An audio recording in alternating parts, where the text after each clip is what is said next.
Welcome back, everyone. Before we begin, make sure to like and subscribe, and leave a comment with where you're from and what time you're watching. This helps YouTube show you more chilling stories just like this one. Now, let's begin. I never believed in mountain curses or supernatural nonsense until that night in July. I'd been driving truck routes through the Blue Ridge Parkway for 15 years, and I thought I'd seen everything these winding mountain roads could throw at me. Weather delays, rock slides, the occasional drunk tourist weaving between lanes, standard stuff. But what happened to me near Pisgah Inn that summer night still makes my hands shake when I think about it. It was around 10 p.m., and I was making my usual run from Asheville to Roanoke. The parkway was nearly empty, which wasn't unusual for a Tuesday night. Most tourists stick to daylight hours when they're sightseeing, leaving us commercial drivers to navigate these treacherous curves in peace. The moon was full that night, casting everything in an eerie silver glow that made the mountain peaks look like sleeping giants. I had my CB radio tuned to channel 19, listening to the scattered chatter of other drivers miles away, their voices crackling through the static like ghosts in the machine. I was about 20 miles past the Pisgah Inn, taking my time through a particularly nasty series of switchbacks, when I first noticed the headlights in my rearview mirror. At first, I didn't think much of it. Another late-night driver probably trying to make up time like I was. But as the minutes passed, those lights stayed exactly the same distance behind me, matching my speed through every turn, every straightaway. When I slowed down for a sharp curve, they slowed down. When I picked up speed on a rare straight stretch, they accelerated too. That's when I started paying attention. The headlights were positioned high off the ground, definitely another truck, maybe even bigger than my rig. But something felt wrong about the way it was following me. Professional drivers, we have an unspoken code out here. We keep safe distances, especially on mountain roads where one mistake can send you tumbling down a 1,000-foot drop. This guy was riding my bumper like he had a death wish. I tried the CB radio, switching through channels to see if I could raise whoever was behind me. "Hey there, driver in the big rig behind me on the parkway, you're following a little close for these mountain roads. How about backing off a bit?" Nothing. Just static. I tried again on different channels. Still nothing. Either his radio was off or he wasn't interested in talking. The headlights suddenly blazed brighter, flooding my cab with harsh white light. High beams. The bastard was running his high beams right into my mirrors, making it nearly impossible for me to see the road ahead. I adjusted my rearview mirror, trying to deflect the glare, but those lights seemed to find every reflective surface in my cab. My side mirrors, the chrome on my dashboard, even the wrapper of a candy bar on my passenger seat. Everything was throwing that blinding light back at me. "What the hell is wrong with you?" I shouted into my CB, knowing he probably couldn't hear me. But I had to try something. I flashed my brake lights a few times, the universal signal for back off, but instead of slowing down, the truck behind me crept even closer. I could see the dark silhouette of its massive grille in my mirror now, so close I couldn't make out the make or model. It looked like a wall of black metal riding my rear bumper. That's when things got really ugly. We were coming up on Devil's Hairpin, a notorious curve that every trucker on the parkway knows to respect. It's a 90-degree turn with a guardrail that's seen more impact damage than any other spot on the entire route. I started braking early, as I always do, downshifting to let my engine help slow the rig. The truck behind me should have been doing the same thing. Instead, I felt a sudden jolt that sent my coffee cup flying. He had hit me, actually made contact with my rear bumper. My heart started pounding as I realized what was happening. This wasn't road rage or some hothead driver having a bad night. This was intentional, calculated. Someone was trying to push me off the mountain.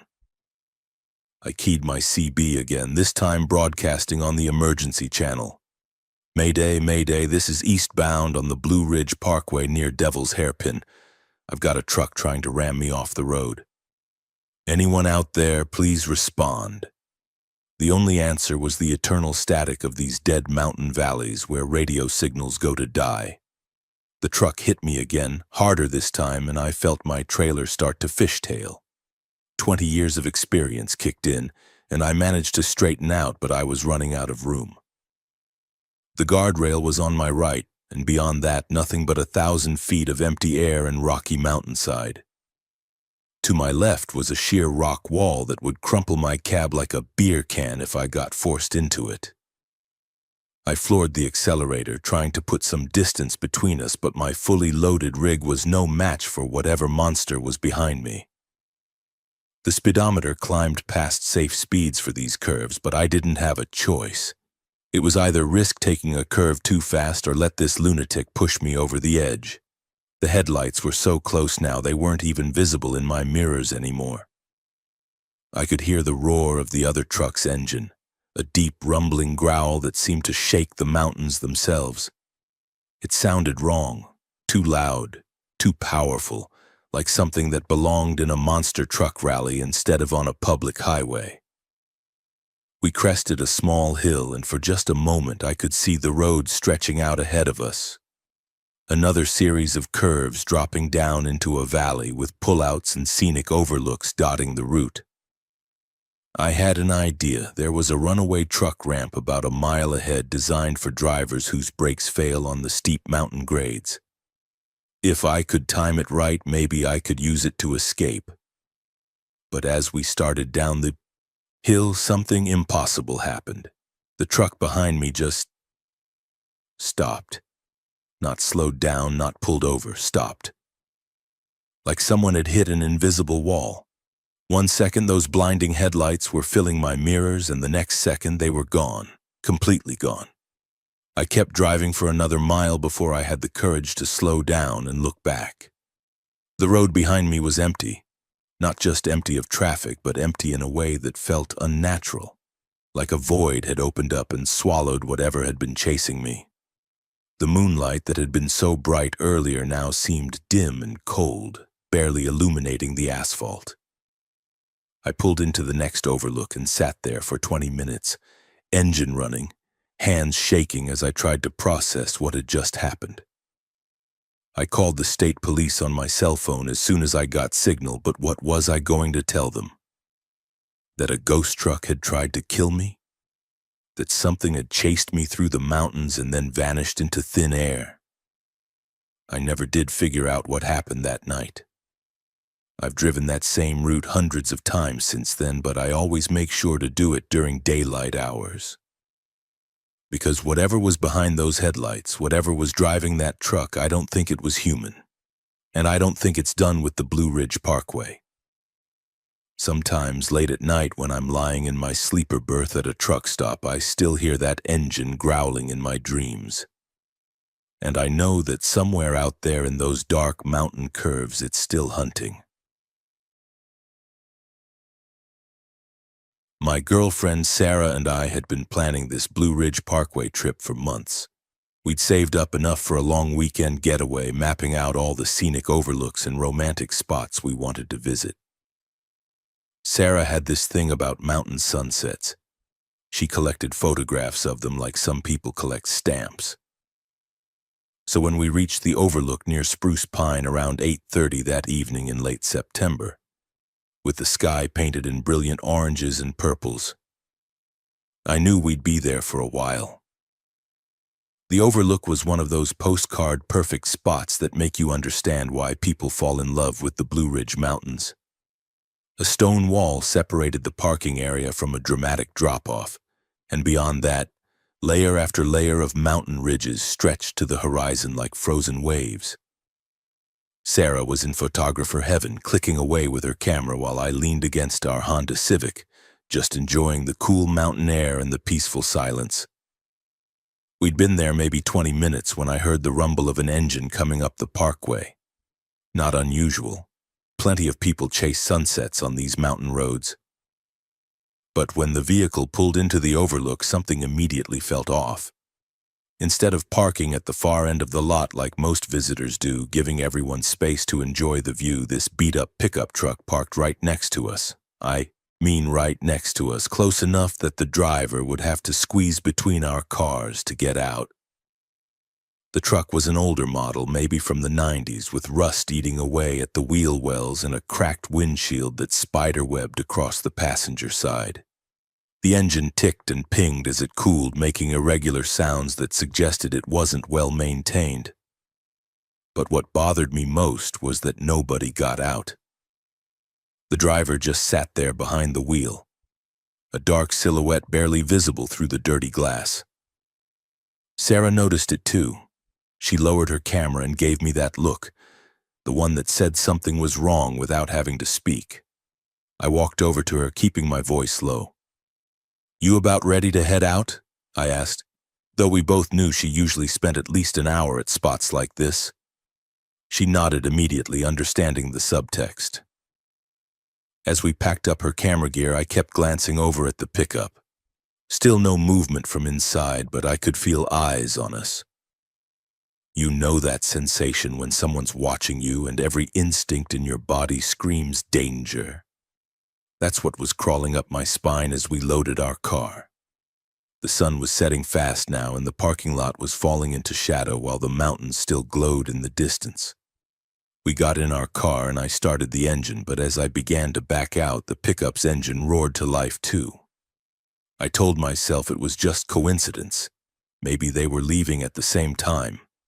But when I pulled out of the parking lot and headed east on the parkway, the pickup pulled out right behind us. Close behind us. Uncomfortably close. For the first few miles, I tried to convince myself it was nothing. The parkway only goes two directions after all. But when I slowed down to let them pass, they slowed down too. When I sped up slightly, they matched my speed exactly. Sarah was twisted around in her seat now, trying to get a look at the driver, but the truck's headlights were creating too much glare against our rear window. "This is getting weird," she said, and I had to agree. We were supposed to turn off at Highway 226 to get to our hotel in Marion, but that exit was still about 10 miles away, 10 miles of winding mountain road with this stranger following our every move. I decided to test my suspicions. There was another scenic overlook coming up, one we'd visited earlier in the day. I put on my turn signal and pulled in, expecting the pickup to continue down the parkway. Instead, it followed us into the parking lot, again pulling up right next to our car despite having the entire lot to choose from. This time, I could see more details. The driver was a man, probably middle-aged, wearing what looked like a baseball cap pulled low over his eyes. He was staring directly at our car, not even pretending to look at the view. His hands were gripping the steering wheel, and there was something about his posture that screamed predator. Sarah grabbed my arm, her fingernails digging into my skin. "We're leaving, now," I said, and threw the car in reverse. As we pulled back onto the parkway, the pickup followed immediately. No hesitation, no delay. This wasn't coincidence anymore, this was stalking. The next few miles were the longest of my life. Every curve in the road, every mile marker, I expected something terrible to happen. The pickup stayed right on our bumper, close enough that I could see the driver's silhouette in my rearview mirror. Sarah was trying to call 911, but our phones had no signal. Typical for these mountain valleys where cell towers can't reach. We passed our planned exit. I couldn't risk leading this psychopath to our hotel, potentially trapping us in an unfamiliar area with no help available. Instead, I kept driving, hoping to reach a more populated area or find a police station. But the farther we went, the more isolated the road became. The last traces of sunset were fading, leaving us in the kind of mountain darkness that swallows headlights and makes the forest feel infinite. Sarah was crying now, quiet tears that she was trying to hide. "What does he want?" she whispered, and I didn't have an answer. The worst possibilities were running through my head. Stories you hear about travelers who disappear on remote mountain roads, about predators who hunt couples in isolated spots. Then something strange happened. We came around a sharp curve and suddenly there were other headlights ahead of us. A small convoy of cars heading in the opposite direction. Normal people, families probably, heading home from a day in the mountains. As they passed us, I saw the pickup in my rearview mirror suddenly slow down, falling back for the first time since this nightmare began. By the time the other cars were out of sight, the pickup was nowhere to be seen. I kept checking my mirrors obsessively, expecting those headlights to reappear, but the road behind us stayed empty. We drove for another hour, taking random exits and backtracking through small towns, making sure we weren't being followed before we finally found a different hotel to spend the night. I tried calling the non-emergency police line once we got cell service back, but nobody answered. We left a voicemail describing what happened, but never got a call back. The next morning in daylight, the whole thing felt surreal, like a nightmare we'd shared. But Sarah deleted all her sunset photos from that trip, and we've never been back to the Blue Ridge Parkway after dark. Sometimes I wonder what would have happened if those other cars hadn't come along when they did. What was that driver planning to do once we reached a more isolated stretch of road? The questions keep me awake sometimes, and I've learned to trust that feeling when something doesn't seem right. Because out there in those dark mountain curves, there are people who hunt travelers, and they know these roads better than any GPS ever could. Story 3. The Bridge Walker. I've been driving through the Blue Ridge Mountains for over 12 years now, delivering everything from furniture to auto parts to small towns scattered across Virginia and North Carolina.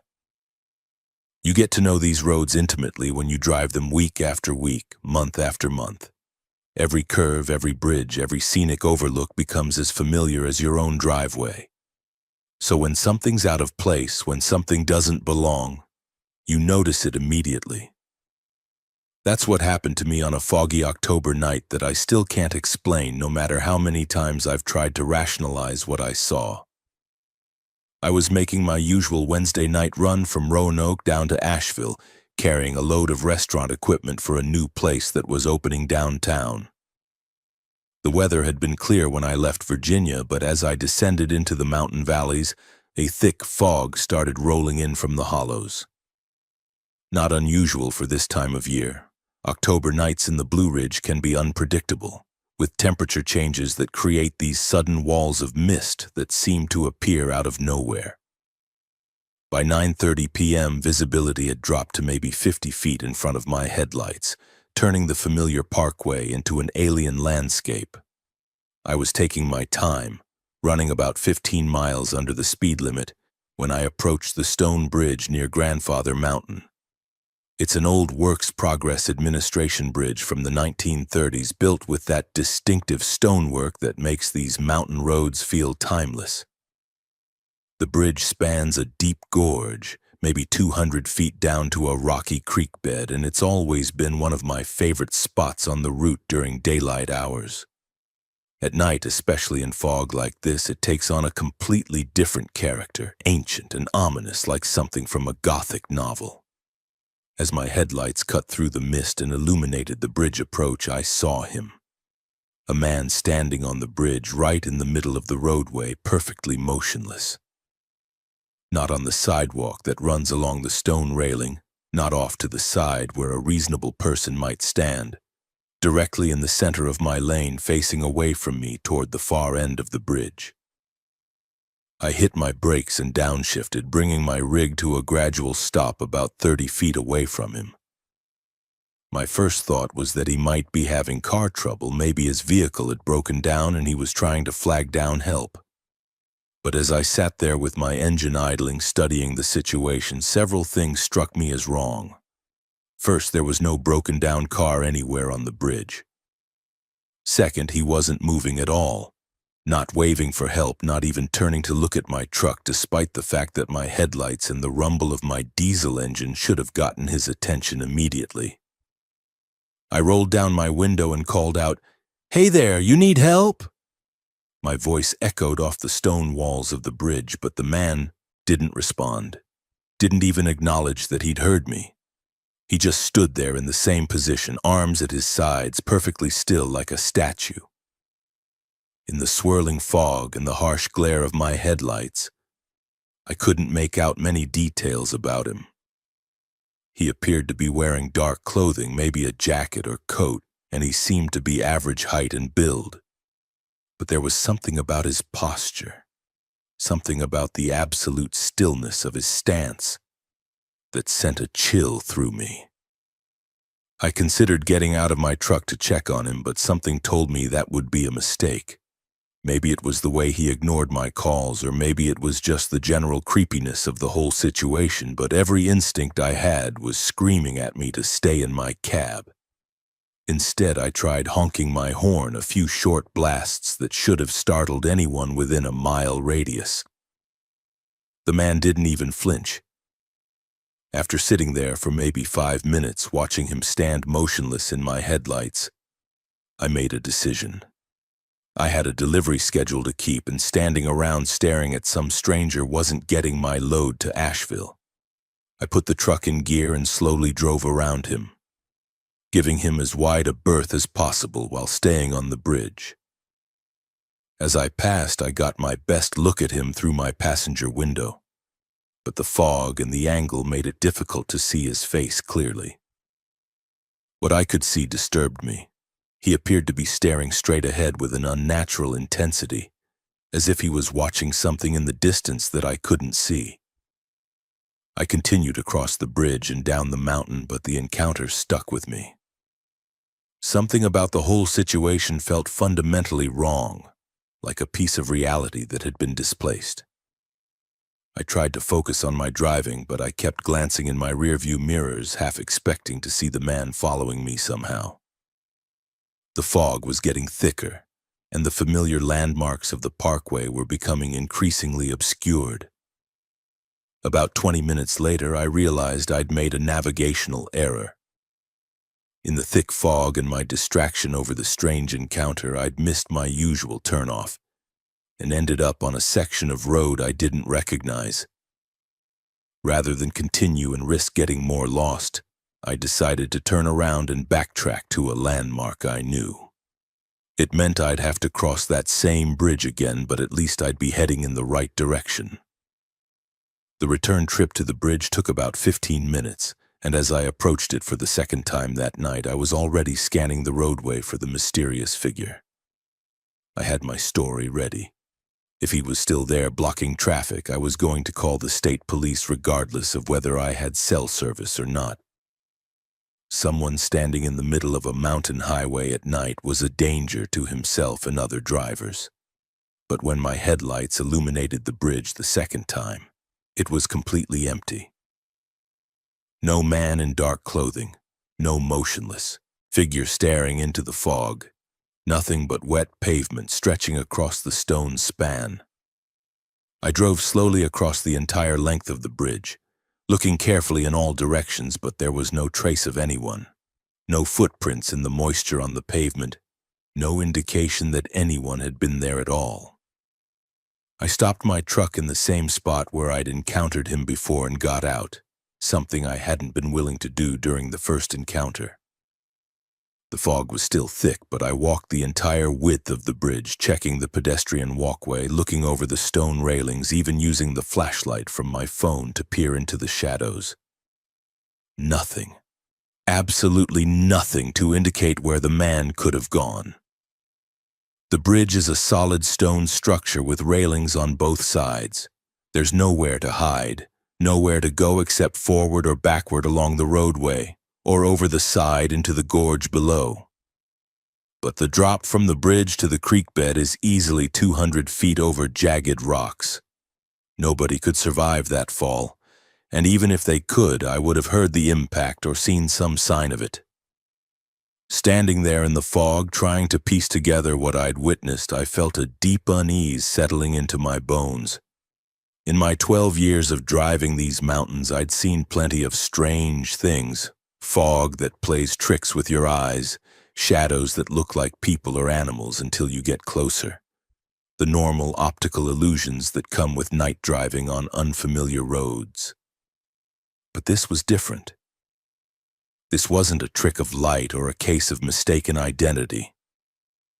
I had sat 30 feet away from a flesh and blood person for 5 full minutes, had driven past him close enough to see the details of his clothing. He had been real, solid, undeniably there. Yet now he was gone without a trace, vanished as completely as if he'd never existed at all. The rational part of my mind kept searching for explanations. Maybe he'd climbed over the railing and was hiding in the shadows below the bridge deck. Maybe there was some maintenance access or hidden pathway I didn't know about. Maybe he'd simply walked away in the few minutes it took me to turn around and come back. But none of these explanations felt right. The man I'd seen hadn't been moving, hadn't shown any awareness of his surroundings, hadn't responded to noise or light like a living person would. And the complete absence of any trace of him when I returned was too thorough, too absolute. It was as if he'd simply ceased to exist the moment my headlights moved away from him. I got back in my truck and continued toward Asheville, but I couldn't shake the memory of that motionless figure.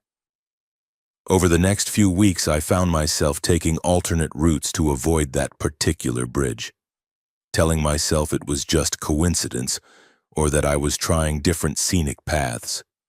But the truth was, I didn't want to see him again. I didn't want to confront whatever it was I'd encountered on that foggy October night.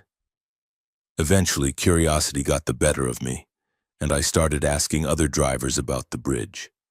Had anyone else seen strange things there? Were there stories or legends associated with that particular spot? What I learned disturbed me even more than the original encounter. Several drivers mentioned seeing figures on bridges along the parkway, always at night, always motionless, always vanishing without explanation. One old-timer told me about a man who jumped from that very bridge back in the 1970s. A suicide that had never been officially reported because the body was never found.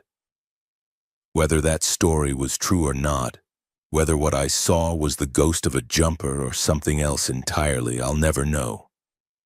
What I do know is that some places in these mountains hold on to things, capture moments or tragedies and replay them for anyone unlucky enough to witness them. The Blue Ridge Parkway is full of such places, spots where the boundary between past and present becomes thin, where the fog doesn't just obscure your vision but obscures reality itself. I still drive that route regularly, and I still cross that bridge when my schedule requires it. But I always approach it with caution now, scanning the roadway ahead for motionless figures that shouldn't be there. Because somewhere in the fog and stone of these ancient mountains, that man is still standing, still waiting, still staring into the darkness at something only he can see. I used to be one of those women who believed the world was basically safe, that bad things happen to other people in other places, never to someone like me. I was young and naive, fresh out of college with a new job in Asheville and a love for hiking that had developed during my university years in Colorado. The Blue Ridge Parkway seemed like paradise to me when I first moved to North Carolina. Endless trails, breathtaking overlooks, and that sense of peace you only find in the mountains. I thought the worst thing that could happen to me out there was maybe getting caught in a thunderstorm or taking a wrong turn on an unmarked trail. I was wrong about everything. It was a crisp Saturday morning in early November when I decided to hike the Graveyard Fields Trail. The name should have been my first warning, but I'd always assumed it referred to some historical cemetery or maybe the bleached tree skeletons that dot the area after an old forest fire. The trail is popular with photographers because of the waterfalls and the panoramic views from the overlook, and I'd been planning to visit for weeks. I packed my usual day hiking gear, water, energy bars, first aid kit, camera, and drove up the parkway just as the sun was burning off the morning mist. The graveyard field's overlook was busier than I expected for such an early hour. There were maybe 6 or 7 cars in the parking area, including a couple of those massive RVs that tourists use to cruise the parkway. I could see other hikers already on the trail, tiny figures moving through the golden grassland that gives this place its distinctive look. Everything seemed normal, peaceful, exactly what I'd been hoping for after a stressful week at my new job. I was getting my gear out of my car when I noticed the man. He was parked about 3 spaces down from me, standing behind a burgundy sedan with the hood popped open. Tools were laid out on a blue tarp beside the car in a neat, organized pattern. Wrenches, screwdrivers, pliers, even a portable work light. It looked like a mechanic's setup, perfectly arranged like he was preparing for major engine work. But something about the scene struck me as odd. The tools were too clean, too perfectly organized. When you're actually fixing a car on the side of the road, things get messy quickly. This looked more like a display than a genuine repair job. He was probably in his 40s, average height and build, wearing khaki pants and a navy blue polo shirt that looked fresh off the rack. Not exactly hiking clothes, and definitely not the kind of outfit you'd wear if you were planning to get dirty working on an engine. When he noticed me looking, he gave me a wave and a smile that was just a little too friendly, a little too eager. I nodded politely and shouldered my pack, telling myself I was being paranoid. The trail starts with a boardwalk that leads through the high-altitude bog, then branches off toward the waterfalls. I took the path toward Yellowstone Falls, planning to spend a couple of hours photographing the cascade and maybe continuing on to the second waterfall if I had time. The morning was perfect for hiking. Cool air, clear skies, and that crisp autumn light that makes everything look like a postcard. I'd been on the trail for maybe 20 minutes when I heard footsteps behind me. Not unusual. Plenty of other hikers had been starting out when I left the parking area, but these footsteps seemed to match my pace exactly. When I slowed down to take a photo of the bog plants, they slowed down. When I picked up my pace on a steep section, they quickened too. I told myself it was just another hiker who happened to have a similar walking speed, but something about the rhythm bothered me. I stopped at an overlook that gives you a great view back toward the parking area and pretended to drink water while I casually looked back down the trail. There he was, the man with the car trouble. He'd apparently fixed whatever was wrong with his engine and decided to go for a hike. Nothing wrong with that, except he was still wearing those khaki pants and polo shirt, carrying no visible gear and stopping every time I stopped. When I started walking again, he immediately resumed following.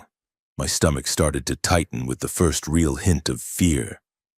I'd read enough about women being attacked on hiking trails to know that isolated places attract predators, but I'd always assumed my common sense and physical fitness would keep me safe. Now I was realizing how vulnerable I really was. The nearest other hikers were probably half a mile ahead of me on the trail, and this man was close enough that I could hear his breathing when the wind shifted in my direction. I decided to test my suspicions. Instead of continuing toward the waterfall, I took the side trail that leads to a smaller overlook, thinking that if he was really following me, he'd have no reason to take the same detour. The side trail is narrow and rocky, clearly marked as more difficult terrain. No casual hiker would choose it without a specific destination in mind. He followed me onto the side trail. That's when I knew for certain I was being stalked. My hands started shaking as I fumbled for my phone, but of course there was no cell service. These mountain valleys are notorious dead zones, and I was probably miles from the nearest tower. I thought about turning around and confronting him, demanding to know why he was following me, but every self-defense class I'd ever taken warned against engaging with potential attackers. Better to try to reach safety, to find other people who could help. The problem was I was moving away from the main trail, away from other hikers, deeper into the wilderness. The side trail I'd chosen leads to a remote overlook that most people skip because it requires rock scrambling and offers only marginally better views than the easier spots. I realized I'd made a tactical error, but it was too late to turn back without confronting my stalker directly. The overlook, when I finally reached it, was everything I'd feared, completely isolated with a steep drop-off on 3 sides and only one way in or out. The view was spectacular, looking out over miles of forested mountains, but I barely noticed the scenery. I was trapped, and the man following me would reach the overlook in minutes. I tried to think through my options. I could try to scramble down the rocks on one side, but that would likely result in serious injury even if I didn't fall to my death. I could try to hide among the boulders and wait for him to leave, but if he was determined to find me, there weren't many hiding spots. Or I could confront him directly, hope that making noise would attract other hikers, and trust that he wouldn't risk attacking me if there was a chance of witnesses. I decided on confrontation, but with a twist. Instead of waiting for him to corner me at the overlook, I started back down the trail, making as much noise as possible. I sang loudly, clapped my hands, even shouted, "Hello!" periodically, as if I was trying to locate friends who were hiking ahead of me. The idea was to make it seem like I was part of a group, that other people would be looking for me soon. I met him about halfway back to the main trail. He was climbing steadily, not even breathing hard, and when he saw me coming down, he stopped and smiled. That same too friendly smile from the parking lot, but now it looked predatory in the filtered light under the trees. He was blocking the narrow trail, not stepping aside to let me pass. "Beautiful day for a hike," he said, and his voice was perfectly normal, conversational, like we were chance acquaintances meeting at a coffee shop instead of on an isolated mountain trail where no one could hear me scream. "Yes, it is," I replied, trying to keep my voice steady. "I'm heading back to meet my hiking group at the main trail. They're probably wondering where I am."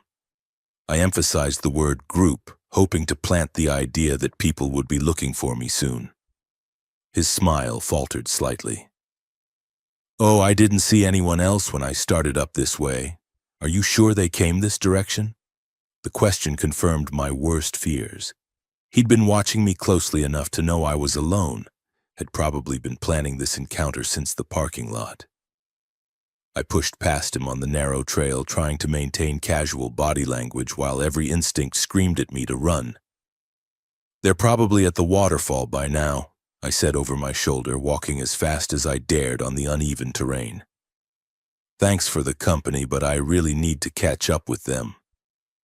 He didn't follow me immediately, and I hoped that meant he was reconsidering his plans. But when I reached the main trail and glanced back, he was there again, maintaining that same careful distance. I started hiking toward the waterfall as fast as I could without actually running, hoping to reach other hikers before he made his move. Luck was finally on my side. As I rounded a bend in the trail, I saw a family group ahead, parents with 2 teenage kids, all wearing matching yellow jackets like they were on some kind of organized outing. I'd never been happier to see strangers in my life. I caught up with them and struck up a conversation, asking about their hiking experience and the best photo spots ahead. They were friendly people from Tennessee enjoying a fall vacation, and they were happy to chat with a fellow hiker. When I glanced back down the trail, the man was gone. Simply vanished, like he'd never been there at all. I stayed with the family for the rest of their hike, and they were kind enough to walk me back to the parking lot when they were ready to leave. His burgundy sedan was gone too, along with all those perfectly arranged tools. I never reported the incident because technically nothing had happened. He never touched me, never threatened me directly, never did anything that would constitute a crime. But I knew in my bones that something terrible had been planned for that isolated overlook. Something that was only prevented by luck and the unexpected presence of other hikers. That experience changed everything for me. I still hike, but never alone. never in isolated areas and always with multiple people who know exactly where I'm going and when I'm expected back. I've learned that predators are skilled at creating situations that look innocent from the outside but become traps once you're isolated. The fake car trouble, the perfectly normal conversation, the gradual herding toward a remote location. It was all calculated, all part of a plan that probably would have worked if I hadn't gotten lucky. Sometimes I wonder how many other women have encountered the same man, whether at graveyard fields or other remote locations along the parkway. How many times has he used that same setup, that same friendly smile, those same carefully arranged tools to lure potential victims into vulnerable situations? The thought keeps me awake sometimes, knowing that he's probably still out there, still hunting, still perfecting his technique. The most chilling part is how normal he seemed. If I'd met him at a grocery store or a gas station, I never would have looked twice. He didn't fit any of the stereotypes we have about dangerous men. He wasn't obviously threatening, wasn't dressed like a predator from a horror movie, wasn't displaying any of the red flags we're taught to watch for. He was just an ordinary-looking man with car trouble who decided to go for a hike. Except he wasn't, and that's what makes him so dangerous. I still love the mountains, still find peace and beauty in places like graveyard fields. But I've learned that paradise can hide predators, that even the most beautiful places can become hunting grounds for those who know how to exploit our trust and vulnerability. The Blue Ridge Parkway remains one of America's most scenic drives, but for me, it will always be a reminder that evil can wear a friendly face and that sometimes the most dangerous encounters are the ones that seem perfectly innocent until it's almost too late.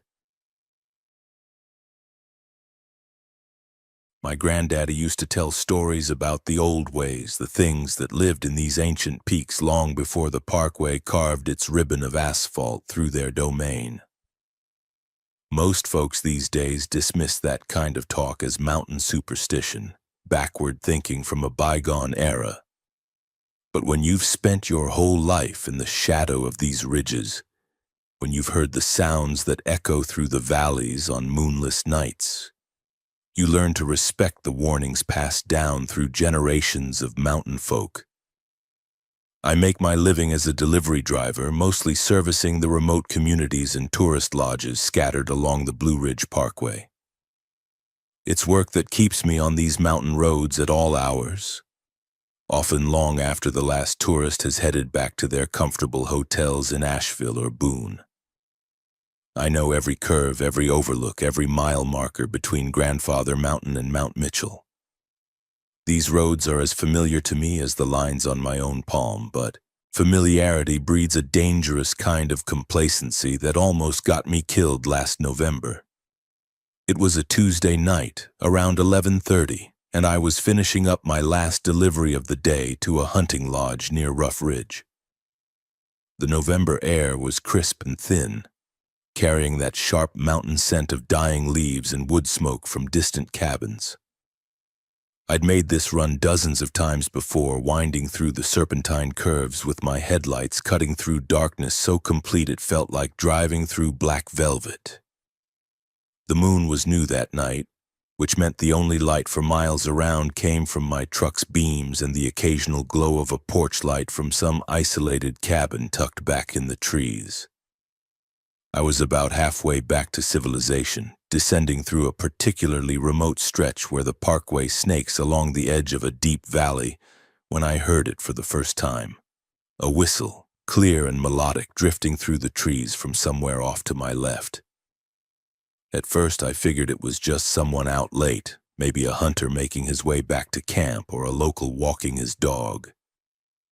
Mountain folks keep odd hours sometimes, especially during hunting season. And a whistle is a good way to announce your presence to avoid accidentally getting shot. But as the sound continued, something about it bothered me. The tune wasn't random or casual like you'd expect from someone walking through the woods. It had a pattern to it, a deliberate melody that seemed to weave in and out of itself like a Celtic folk song. more unsettling was how clearly I could hear it despite being inside my truck with the engine running and the windows closed. The whistle seemed to cut through all other sounds, reaching me with a clarity that defied logic. I slowed down and rolled down my window, thinking maybe I was imagining the intensity of the sound. But with the window open, the whistling became even more pronounced. It wasn't coming from any single direction anymore. The melody seemed to surround my truck, echoing off the mountainsides and creating harmonies with itself. The tune was hauntingly beautiful, the kind of music that makes your chest ache with longing for something you can't name. That's when I remembered my granddaddy's warnings. Whistling at night in these mountains, he'd told me when I was just a boy, has a way of calling up things you don't want to meet. And if you hear something whistling back to you, boy, you best get yourself gone. Fast. At the time, I dismissed it as the superstitious rambling of an old man who'd spent too many years breathing mountain air and corn liquor. But sitting alone on that dark road with that impossible music floating through the trees, his words came back to me with crystal clarity. I pressed the accelerator and tried to continue my route, but something was wrong with the road. The familiar curves that I could navigate blindfolded seemed different somehow, stretched out longer than they should have been. A bend that usually took 30 seconds to complete was lasting 2 or 3 minutes. Mile markers that should have appeared every minute or so were spaced much farther apart, and some of them showed numbers I didn't recognize. The road itself felt like it was stretching beneath my tires, expanding like taffy being pulled apart. The whistling was getting stronger too, more complex. What had started as a simple melody was becoming a symphony of interwoven tunes, some high and sweet like a child's lullaby, others deep and resonant like the bass notes of an organ. I could pick out individual voices now, dozens of them, maybe hundreds, all whistling in perfect harmony. The sound was coming from everywhere at once, from the trees lining the road, from the valleys below, even from above, as if the mountains themselves had found their voice. I tried to focus on the road ahead, but my peripheral vision kept catching movement in the forest. Shadows that shifted between the trees, moving with purpose rather than swaying randomly in the wind.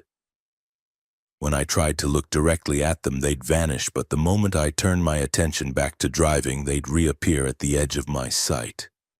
They seemed to be keeping pace with my truck, flowing through the undergrowth like liquid darkness. The dashboard clock was acting strange too. Sometimes it would jump forward by 10 or 15 minutes between one glance and the next. Other times it seemed frozen, the digital display refusing to change despite the passage of what felt like long stretches of time. My gas gauge was fluctuating wildly, showing full one moment and nearly empty the next, then jumping back to 3/4 without any logic or pattern. I tried turning on the radio, hoping for some normal human voices to break the spell of that omnipresent whistling. But every station was playing the same thing, that haunting melody perfectly synchronized with what I was hearing outside. Whether I tuned to country, rock, or talk radio, the same ethereal symphony poured from my speakers. The voices weren't human anymore. They had taken on an otherworldly quality that made my teeth ache and sent ice water through my veins. That's when I made the mistake of looking too long into the woods. My granddaddy had warned me about that too. Don't stare too long into these old forests, boy. If you look too long into the dark places, they start looking back. I'd always thought he was speaking metaphorically, but as I peered into the shadowy spaces between the trees, trying to identify the source of the movement I kept seeing, I realized he'd been absolutely literal. Eyes. Hundreds of them, maybe thousands. Points of dim light scattered throughout the forest on both sides of the road, all reflecting my headlights like the eyes of nocturnal animals. But these weren't the familiar green or yellow reflections you get from deer or raccoons. These were different colors entirely.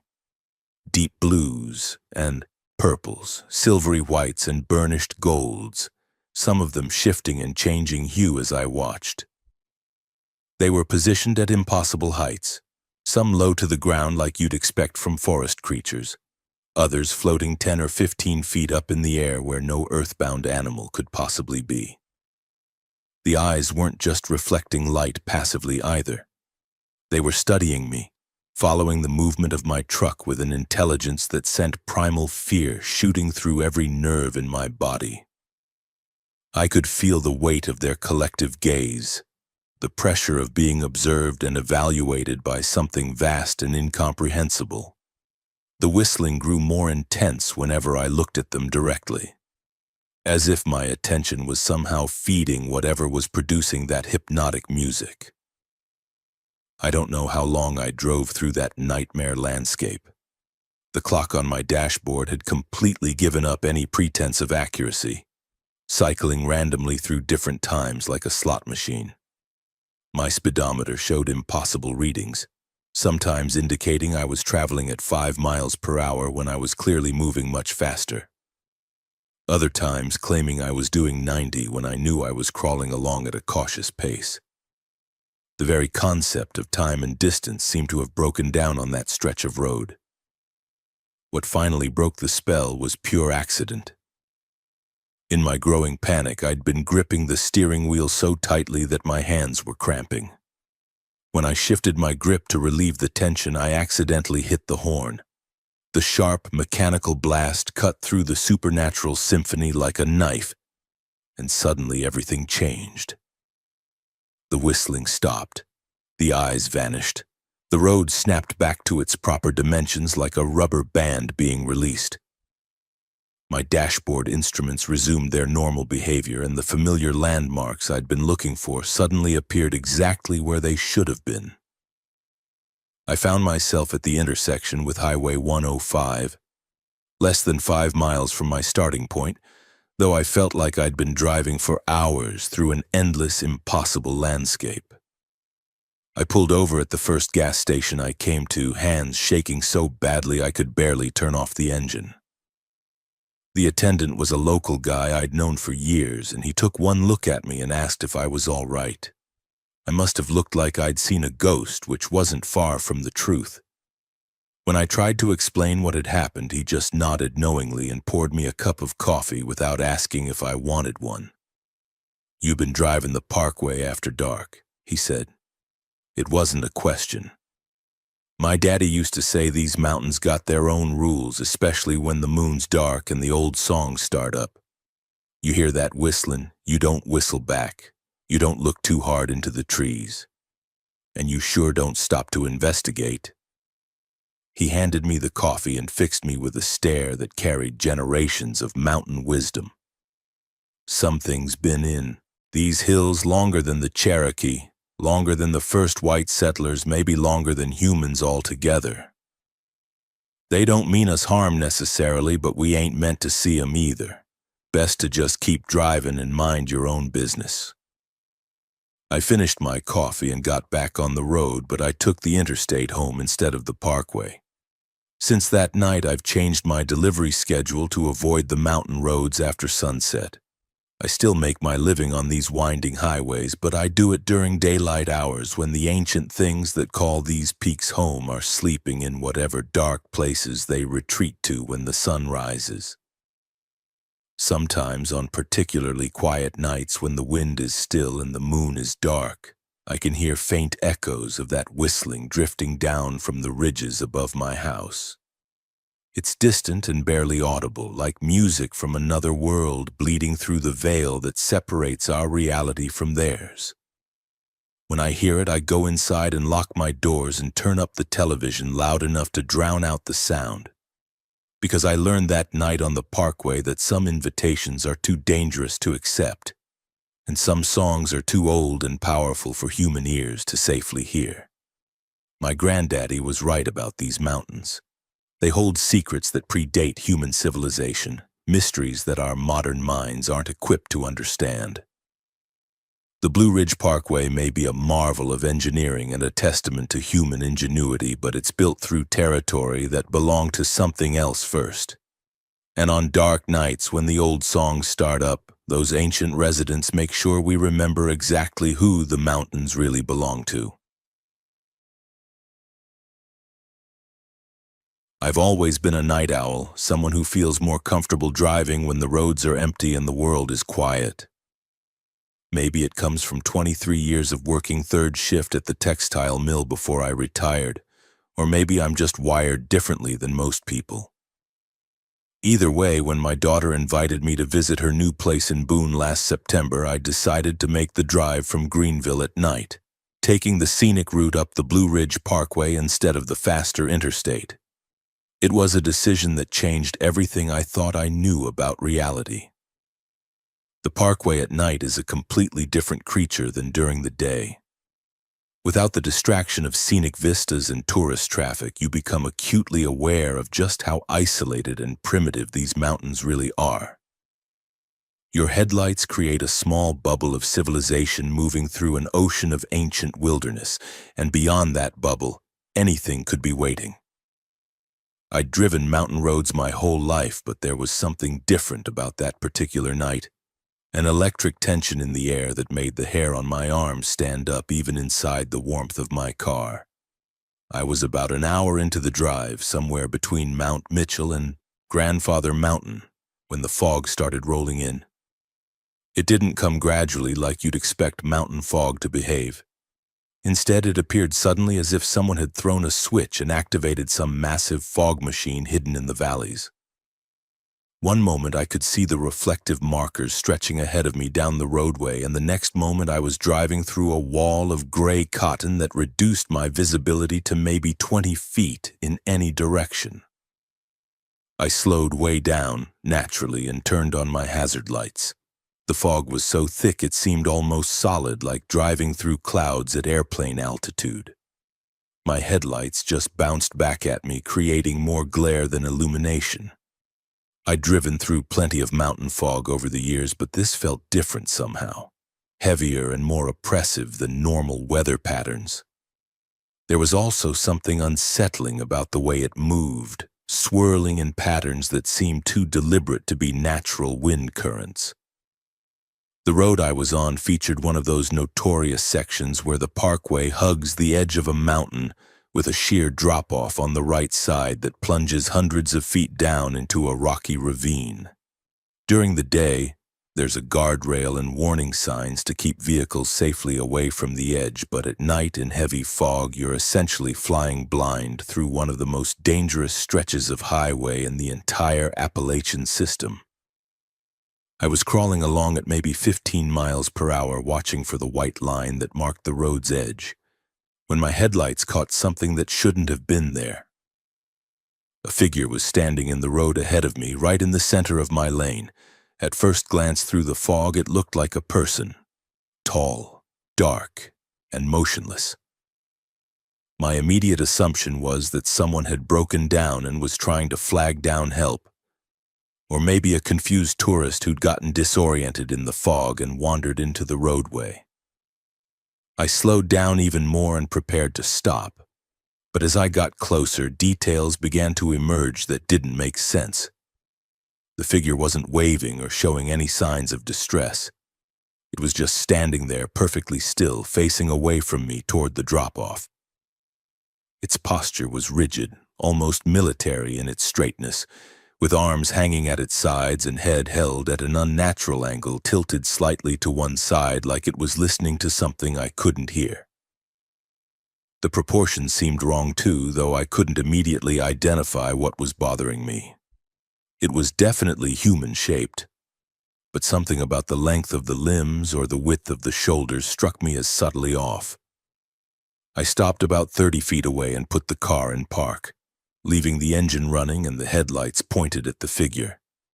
I expected my approach to get some kind of reaction, but the thing didn't move, didn't turn around, didn't acknowledge my presence in any way.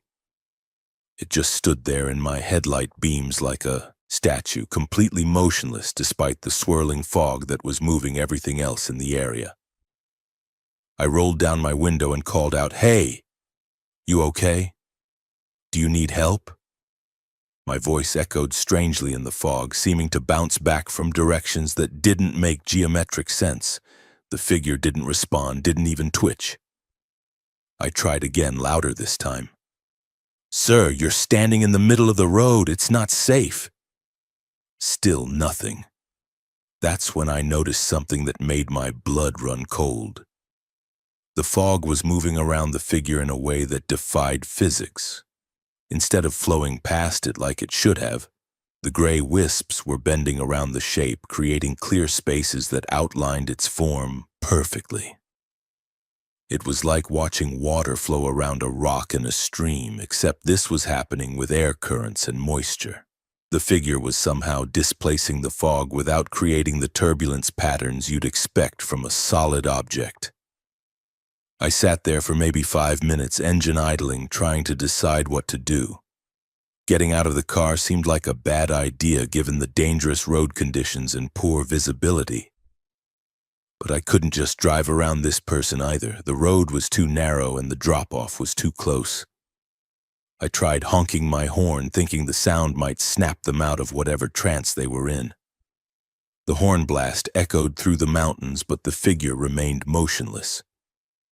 Finally, I decided I had to investigate. I put on my emergency flashers, grabbed a flashlight from my glove compartment, and stepped out of the car. The fog was even thicker outside the vehicle, wrapping around me like a living thing. The air felt wrong too warm for September mountain weather, and humid in a way that reminded me more of a greenhouse than a high-altitude environment. As I walked closer to the figure, more disturbing details became apparent. It wasn't breathing. I was close enough now to see the rise and fall of chest movement, but there was none. The clothes it was wearing looked strange too, like they were made of material that absorbed light rather than reflecting it. The fabric seemed to drink in my flashlight beam, creating an outline of absolute darkness against the gray fog. I was about 10 feet away when I called out again. "Excuse me, are you all right?" This time I was close enough to hear if there was any response, but the silence was complete. Not even the sound of breathing or the small unconscious movements that all living things make. The figure might as well have been carved from stone. That's when I made the mistake of trying to walk around it to see its face. As I stepped to my left, moving toward the passenger side of my car, I realized something impossible. The figure wasn't standing on the road at all. It was hovering about 6 inches above the asphalt, perfectly motionless in midair. My flashlight beam clearly showed the gap between its feet and the ground, a space filled with nothing but swirling fog. I stumbled backward, nearly tripping over my own feet in my haste to get away from this impossible thing. But even as I retreated, I couldn't stop staring at it. How was it staying in position? What was holding it up? And more importantly, what the hell was I looking at?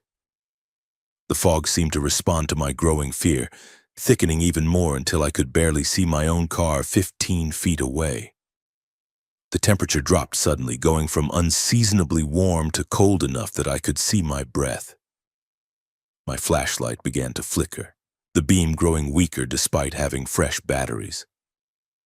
The figure remained exactly where it was, floating motionless in the thickening darkness. I ran back to my car, threw myself into the driver's seat, and slammed the door. My hands were shaking as I put the car in reverse, planning to back up until I could find a place to turn around. But as I looked in my rearview mirror, I saw something that nearly made me pass out. The figure was there too, hovering in the fog behind my car, blocking my escape route. I whipped my head around to look forward again, and it was still in front of me. Then I checked the side mirrors, and I could see dark shapes in both of them, identical figures floating at impossible angles through the fog. There wasn't just one of them anymore. There were dozens, maybe hundreds, surrounding my car in a perfect circle of hovering darkness. Panic took over completely. I gunned the engine and drove straight ahead, expecting to hit the figure that was blocking the road. But my car passed right through it like it wasn't there at all. The sensation was indescribable. For just a moment, the temperature inside my car dropped to what felt like below freezing, and I heard sounds that no human throat could make. Whispers, maybe, or singing in a language that predated human speech. Then I was through, driving blind through the fog with no idea where the road was or whether I was about to plunge over the cliff. I drove for what felt like hours, following the white line whenever I could see it, praying I wouldn't miss a curve and send myself tumbling into the ravine. The fog gradually began to thin, and eventually I found myself on a familiar stretch of highway with normal visibility and normal temperature. I pulled into the first gas station I came to and sat in the parking lot until dawn, too shaken to continue driving. When the sun came up, I drove back to the spot where I'd encountered the floating figure. It took me a while to find the right location, but I eventually recognized the specific curve and the configuration of the guardrail. In daylight, I could see exactly what that stretch of road looked like, and what I'd discovered made everything infinitely worse. The figure had been hovering over a section of highway where there was no shoulder at all. The guardrail ran right along the edge of the road, and beyond that was a sheer drop of at least 300 feet straight down to a rocky canyon floor. There was literally nothing for anyone to stand on in the spot where I'd seen that impossible thing.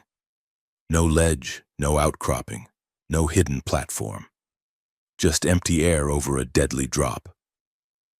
I stood at that guardrail for a long time, staring down into the abyss and trying to process what I'd witnessed. If the figure had been human, if it had been a real person somehow standing in that location, they would have fallen immediately to their death. But I'd seen it with my own eyes. Something shaped like a human being floating motionless in midair over a drop that would kill anyone who fell into it. I never finished my trip to Boone that weekend. Instead, I drove straight home and spent the next week trying to convince myself I'd imagined the whole thing. But the memory won't fade, and the logical explanations I try to construct all fall apart when I remember the specific details.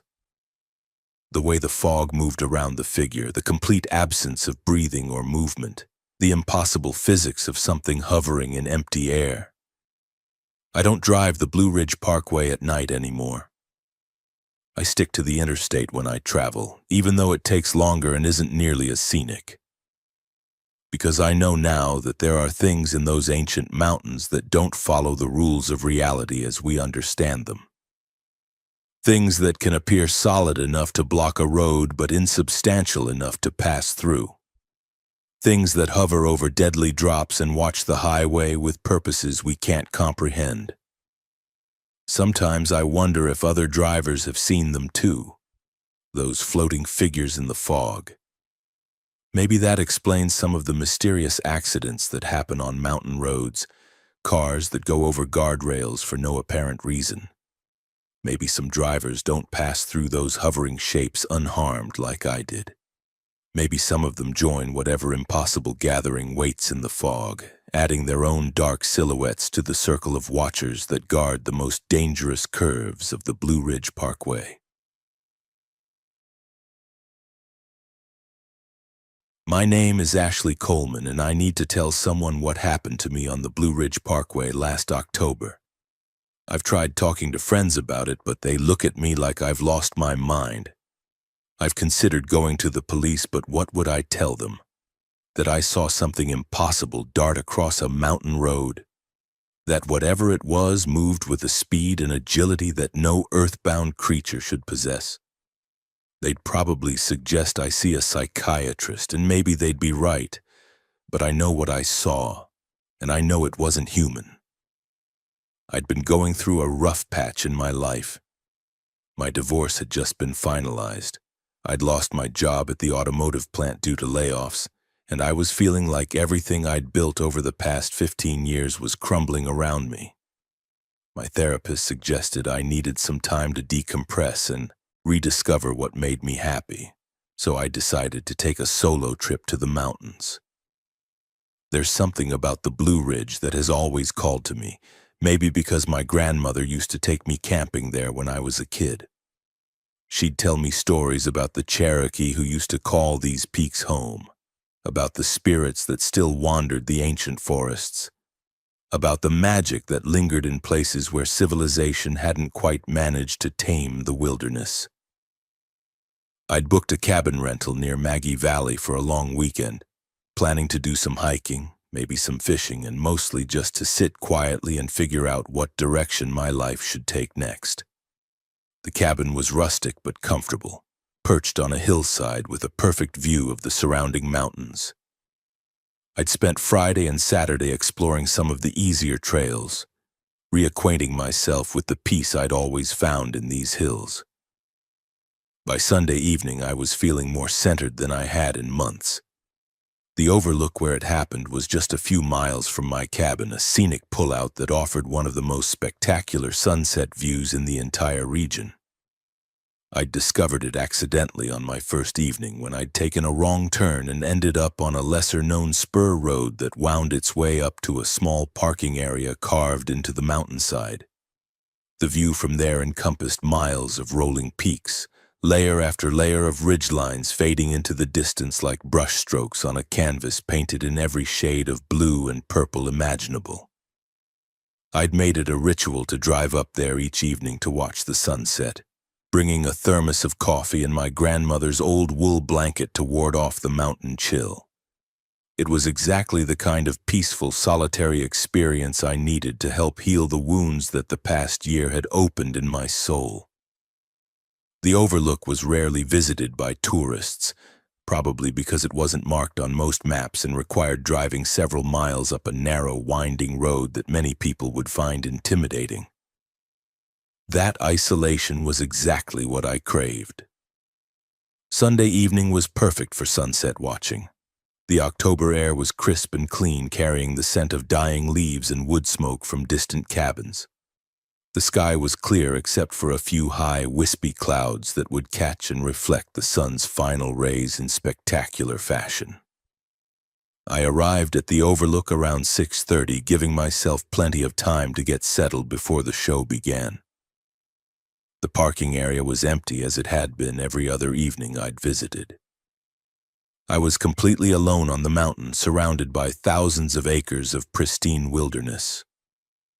I backed my rental car into the parking space closest to the stone retaining wall that separated the overlook from the drop-off beyond. It was a habit I'd developed over years of camping and hiking. Always park facing out so you can leave quickly if you need to. My grandmother had taught me that, along with dozens of other bits of wilderness, wisdom that had served me well over the years. I set up my folding chair, poured coffee from my thermos, and wrapped myself in the old blanket while I waited for the sun to begin its descent toward the western peaks. The sunset that evening was absolutely spectacular. The sky blazed with colors I don't think I'd ever seen before. Deep oranges that faded to brilliant reds, then to purples so intense they seemed to pulse with their own inner light. The mountains themselves became silhouettes against the painted sky, creating a landscape that looked more like a fantasy illustration than anything that could exist in the real world.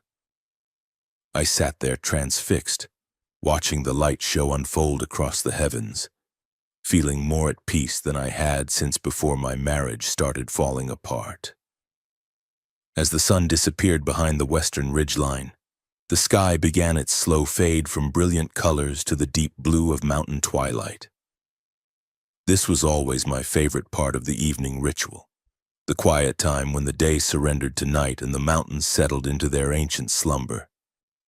I usually stayed until the first stars appeared, then packed up and drove back to the cabin by the light of my headlights. It was a routine that had become sacred to me over the course of the weekend. But as I was folding up my chair and preparing to leave, fog began rolling up from the valley below. Mountain fog isn't unusual, especially in October when temperature differentials between the valleys and peaks can create dramatic weather changes in a matter of minutes. But this fog was different somehow, thicker and more aggressive than the normal mist I'd observed on previous evenings. It didn't drift lazily up the mountainside like fog usually does. Instead, it surged upward in billowing waves, moving with a speed and purpose that seemed almost intentional.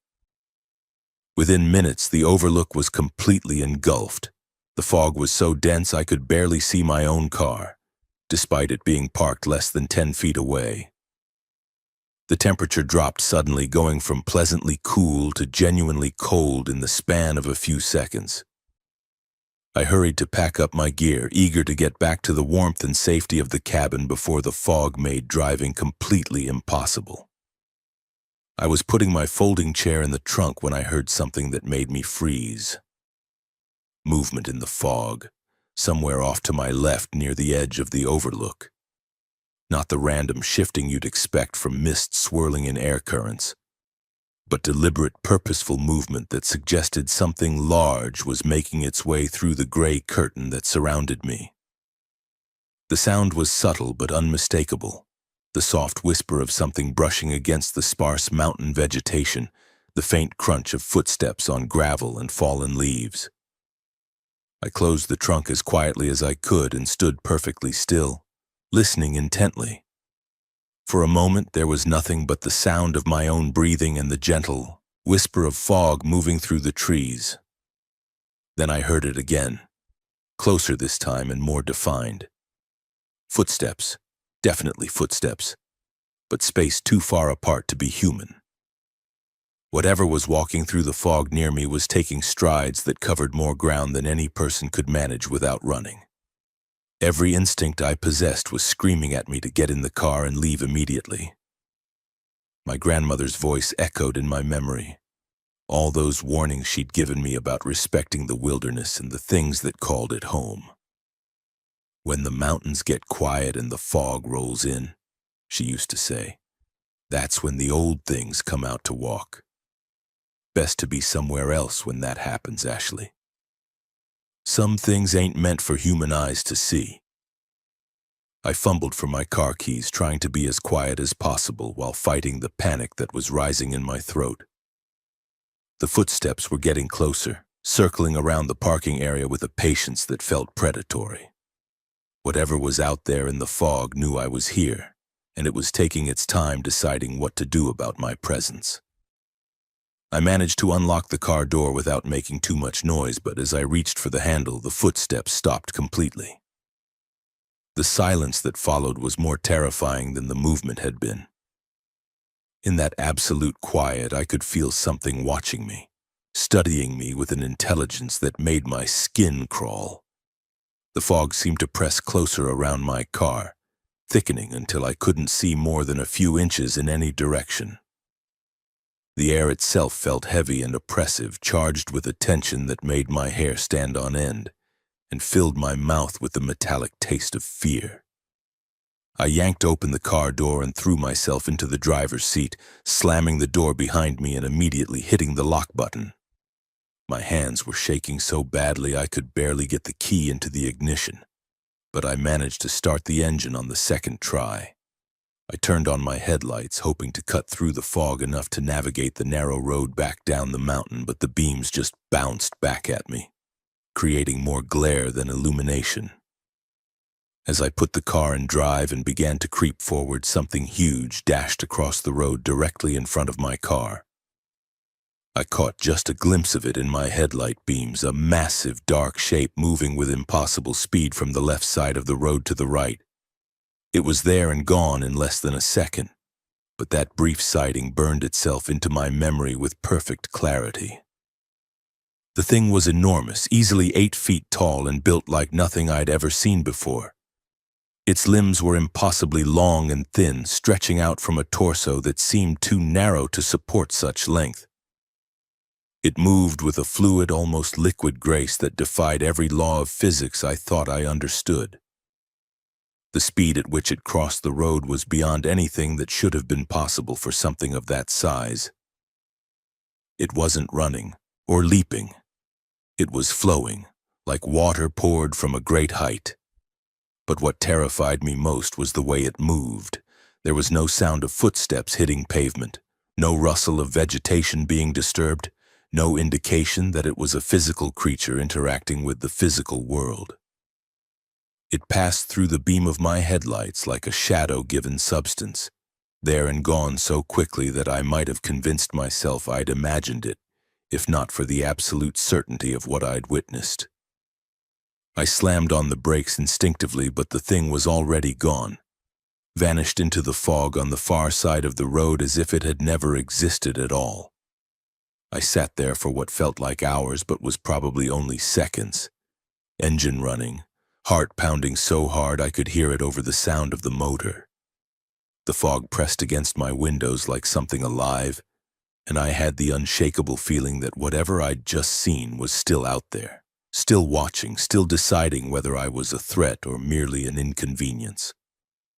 Finally, survival instinct overrode paralyzing fear, and I pressed the accelerator. I drove down that mountain road faster than was safe in heavy fog, taking curves at speeds that should have sent me over the guardrail and into the valley below. But all I could think about was getting away from that overlook, putting as much distance as possible between myself and whatever impossible thing I'd encountered in the mist. I made it back to the cabin somehow, though I have no clear memory of the actual drive. I spent the rest of the night sitting in my rental car in the driveway with the engine running and the headlights on, too terrified to go inside. When dawn finally broke and the fog began to lift, I packed my things as quickly as I could and checked out early. The drive home to Charlotte took 6 hours, but I made it in 4.5, desperate to get back to civilization and electric lights and the comforting presence of other human beings. I've tried to research what I might have seen, spending hours online looking for similar encounters or scientific explanations for creatures that could move at impossible speeds. I've found plenty of Bigfoot stories and cryptid sightings, but nothing that matches what I witnessed.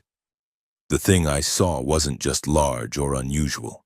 It was physically impossible, moving in ways that violated everything I thought I knew about how living creatures function in the real world. Sometimes, in my quieter moments, I wonder if my grandmother's stories were more than just folklore. She used to talk about the old spirits that inhabited these mountains, beings that existed long before humans arrived and would continue to exist long after we were gone. They don't usually bother with people, she'd tell me, but sometimes when the conditions are just right and the barriers get thin, you might catch a glimpse of something that ain't supposed to be seen. If that ever happens to you, Ashley, don't try to understand it. Don't try to explain it. Just be grateful you saw something amazing and move on with your life. I've tried to follow her advice, but the memory of that night refuses to fade. I can still see that impossible shape flowing across the road with liquid grace, can still feel the weight of unseen eyes watching me from the fog. I know I'll never return to that overlook. Never again seek solitude in the remote corners of the Blue Ridge Mountains. Because I learned that night that there are things sharing this world with us that operate by rules we don't understand. Things that can move between the spaces where reality gets thin and anything becomes possible. The most terrifying moment of my life lasted less than a second, but it changed everything I thought I knew about the world we live in. And sometimes late at night when the house is quiet and the shadows seem deeper than they should be, I catch myself wondering if that thing in the fog is still out there, still watching the mountain roads, still waiting for the next unsuspecting human to witness something they were never meant to see.